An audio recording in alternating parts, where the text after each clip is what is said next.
Then Bildad the Shuhite replied, "How long will you say such thing? Your words are blustering wind.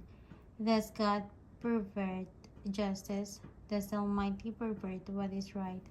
When your children sin against Him, He gave them over to the penalty of their sin. But if you will seek God earnestly and plead with the Almighty, if you are pure and upright, even now He will rouse Himself in your behalf and restore you to your prosperous state.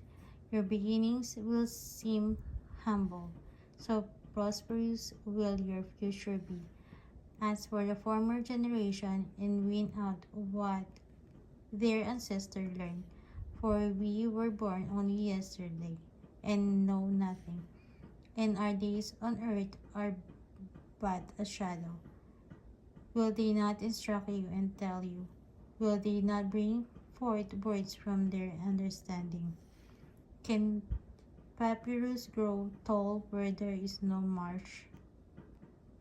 Can reeds thrive without water, while still growing and uncut? They wither more quickly than grass. Such is the destiny of all who forget God. So perishes the hope of the godless. What they trust in is fragile. What they rely on is a spider's web. They lean on the web, but it gives way. They cling to it, but it does not hold.